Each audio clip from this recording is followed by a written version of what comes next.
नमस्कार, आप सबका बहुत बहुत स्वागत है मेरे इस वीडियो में।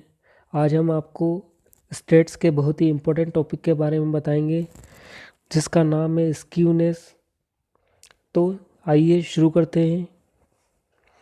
स्क्यूनेस का मीन्स होता है लैक ऑफ सिमेट्री, यानी कोई भी स्टैटिकल डेटा है वो नॉर्मली डिस्ट्रीब्यूटेड डेटा या जो सिमेट्रिकल डेटा है उससे कितना डिवेटेड है, कितना अवे है, उसको हम कहते हैं स्क्यूनेस।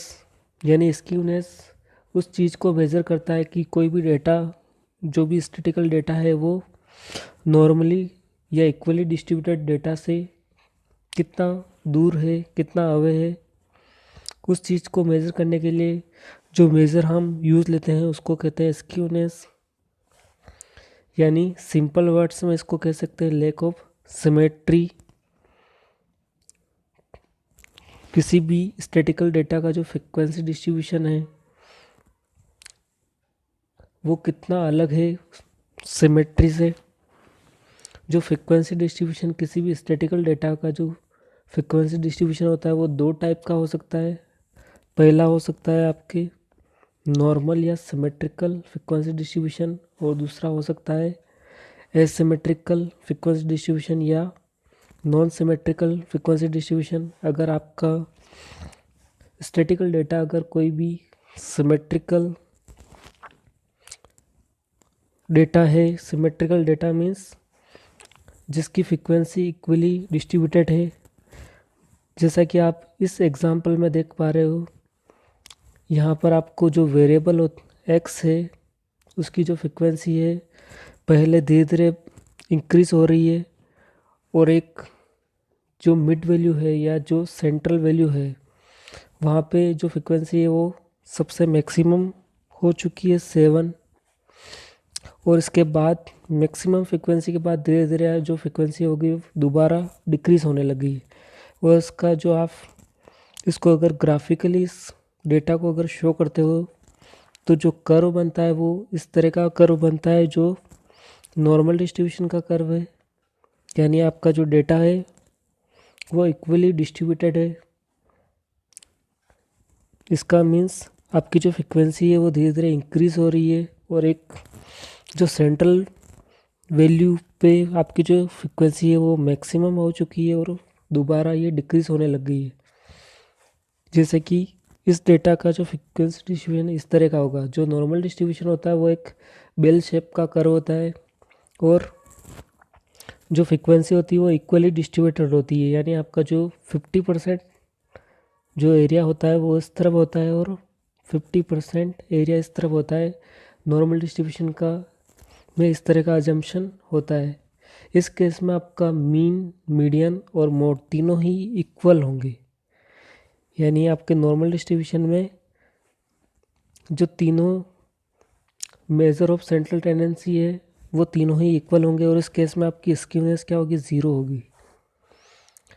तो नॉर्मल डिस्ट्रीब्यूशन क्या होता है, पूरा सिमेट्रिकल डेटा होता है, सिमेट्रिकल फ्रीक्वेंसी डिस्ट्रीब्यूशन होता है, इसलिए इसमें स्क्यूनेस जीरो होती है, क्योंकि स्क्यूनेस का मीन्स ही है लैक ऑफ सिमेट्री। अब आइए बात करते हैं कब आपका जो डेटा होता है वो स्क्यूनेस उसमें होगी और वो किस टाइप का होगा। तो जो डेटा होता है, जो नॉन सिमेट्रिकल डेटा होता है या जो एसिमेट्रिकल डेटा जो होता है, उसमें आपके दो तरह के केसेस हो सकते हैं। जैसे पॉजिटिवली स्क्यूनेस, यानी जो आपका जो फ्रीक्वेंसी डिस्ट्रीब्यूशन है वो स्टार्टिंग में ही बहुत ज़्यादा इंक्रीज हो जाए। यानी जैसे इस डेटा में आप देख पा रहे हो, जो आपका वेरिएबल 4 है उसकी फ्रीक्वेंसी 1 है, जो आपका वेरिएबल 6 है उसकी फ्रीक्वेंसी 9, जो कि मैक्सिमम है। और आपका जो कर्व है वो इस तरह का अगर बनता है तो इसको आप कहते हैं पॉजिटिव स्क्यूनेस। यानी इसकी जो राइट टेल है वो क्या है, लॉन्ग होती है। जब भी इस तरह का जो डेटा होता है, जो फ्रीक्वेंसी आपकी स्टार्टिंग में ही बहुत ज़्यादा इंक्रीज हो जाए, मैक्सिमम हो, और फिर आपकी जो फ्रीक्वेंसी है वो डिक्रीज होने लगती है, जिसकी राइट टेल जो होती है वो अगर बड़ी होती है इस तरह के डेटा को आप कहते हैं पॉजिटिव स्क्यूनेस। जैसा कि इस एग्जांपल में आप देख पा रहे हैं, यहाँ पे आपका जो मीन है वो सबसे बड़ा होगा, उसके बाद मीडियन, और उसके बाद सबसे छोटी जो वैल्यू आएगी आपके मोड की आएगी। अगर इसका आप मीन मीडियन मोड कैलकुलेट करते हैं तो सबसे बड़ी वैल्यू वो आएगी, मीन की आएगी, उसके बाद मीडियन की आएगी, और उसके बाद मोड की आएगी। और इस तरह के डेटा में आपकी जो कर्व होता है उसकी राइट टेल जो होती है वो लॉन्ग होती है, तो इसको कहते हैं पॉजिटिवली स्क्यूनेस।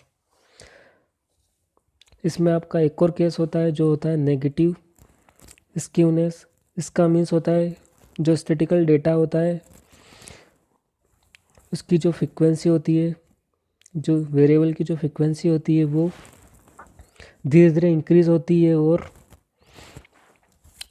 जो आपकी फ्रीक्वेंसी सबसे मैक्सिमम होगी वो आपकी जो सेंट्रल वैल्यू है उसके बाद धीरे धीरे लास्ट में मैक्सिमम होगी, और एक स्टेप पे आपकी मैक्सिमम होगी और अचानक वो जल्दी ही डिक्लाइन हो जाएगी, तो इसको कहते हैं नेगेटिव स्क्यूनेस। और इस केस में आपका जो मोड की वैल्यू होगी वो सबसे बड़ी होगी, उसके बाद मीडियन की, और उसके बाद मीन की वैल्यू होगी। यानी ये ऑर्डर रहेगा नेगेटिव स्क्यूनेस में मेजर ऑफ सेंट्रल टेंडेंसी का। Hopefully you like this video. Thank you, bye bye now. इस स्क्यूनेस पे इसके डिटेल में मैं और भी कई सारे वीडियोस लेके आऊँगा, और भी कई